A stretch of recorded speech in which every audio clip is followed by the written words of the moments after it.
166 days after the inauguration of President Muhammadu Buhari was when he constituted his cabinet. A lot of reactions trailed that. Why do you have to take over 6 months just to appoint ministers and set up your cabinet? Of course, a lot of people said that's the reason why perhaps his government failed, because he never picked up the right members and he never picked them up at the right time.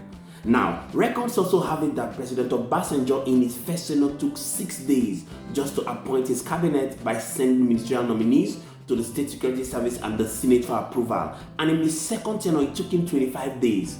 But because of the length of time President Muhammadu Buhari took to set up his cabinet, which is over 6 months, they had to set up a law. In the law, they stated that it has to take just 60 days for the president to set up his cabinet.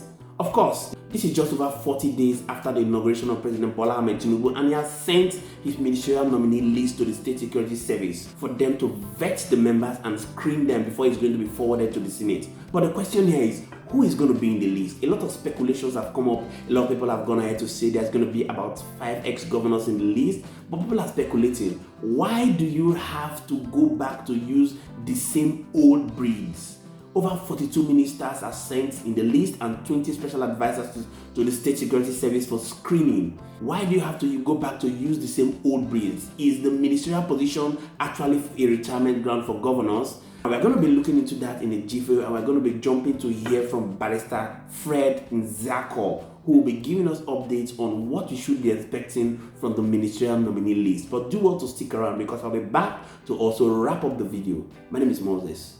Well, in the first instance, President Bola Tinubu has not taken a lot of time. What I mean, time has not run against him, because our laws provides that once a president is sworn in, he has to appoint his cabinet within 60 days after his inauguration. So I think President Bola Tinubu is still within the precincts of the law. Now, the list has come out, but not to the public. It has quietly been sent to security agencies to do their underground checks, background checks of the persons to be appointed into the cabinet as required, not only by law and by procedure. After which, Mr. President will now forward the list for legislative action by way of screening and affirmation. After which the cabinet will now be said to be fully established, and then they will be inaugurated and sworn in by Mr. President. Now, the anxieties among Nigerians, the anxiety is not misplaced. It is expected, it is natural, because the people are waiting. Not only are Nigerians waiting, the international community is waiting on this list, is waiting on Mr. President to form his cabinet. Exactly. Like the team from Britain said, they want to deepen their relationship with Nigeria, and they are waiting for the cabinet to be fully in place. So we expect that a lot of things, when we say the president will hit the ground running, he's not going to run alone. He has to run with a team, and that the team Nigerians and the rest of the world are waiting for. And we hope that very soon the team will be in place. The speculations around who and who should make the team, well, I can say it is natural, but it is needless, because very soon we will get to know who and who have been appointed by Mr. President. In the first instance, they say in native balance that the morning sets the tone for the day. And Mr. President has said he will hit the ground running, and we do not expect that he will take too long a time.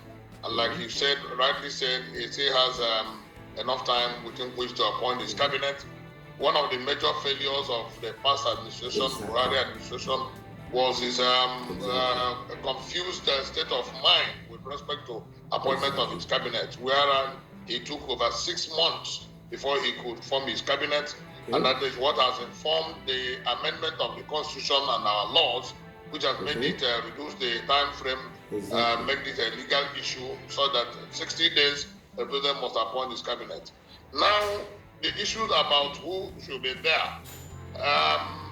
President Bola Tinubu has said and has also been advised that he should try as much as possible to bring in people with capacity, people who have the ability to drive the Nigerian state to join him in his government.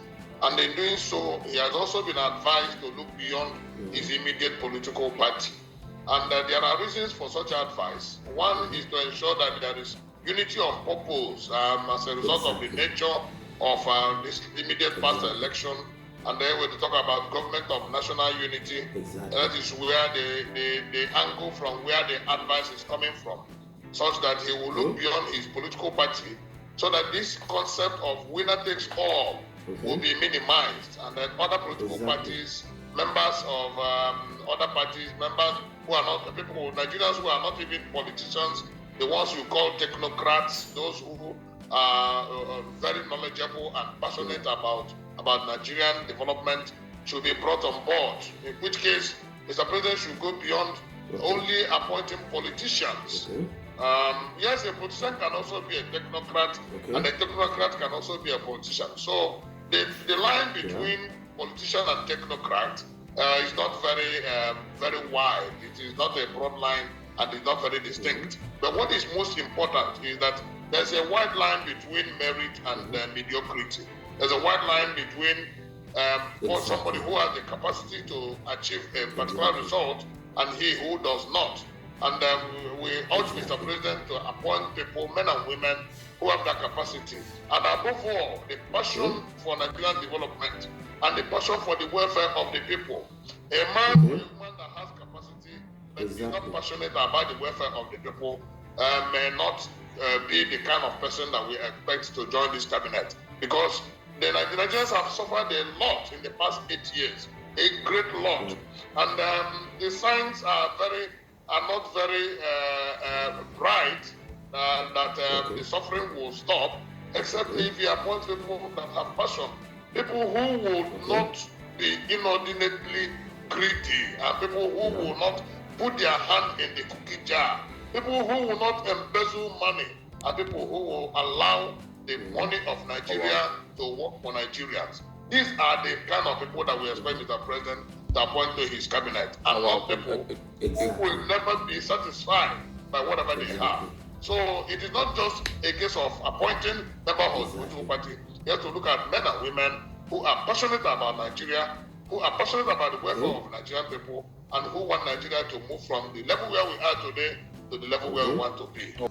Yes, you've heard it from the horse's mouth. Now, the truth is that a lot of Nigerians have been asking that we must go ahead to go beyond politics and bring in technocrats and people who have empathy and capacity, not just making the ministerial position as retirement home for ex-governors, regardless of the fact that they are putting so much in ensuring that their government was put in place. The truth is that we must look out for their antecedents. For the people who will be mounting the positions of ministers and special advisors, we must look to their antecedents. They must be people who have not been involved in embezzlement, to ensure that we get the right breed, because obviously this is what is going to determine whether the government is going to be a success or is going to be a failed government. They must go ahead to also bring in new breeds who have the zeal, who have the energy to do the needful to ensure that the government is put in the right footing. Do want to hit the comment section and tell us what your thought is about this whole ministerial nominee list, and we're going to be here to serve you. Also, do want to smash the subscribe button if you're new to our station. Give us a like as a means of courtesy to the producers of this content, and we'll be here to serve you. My name is Moses.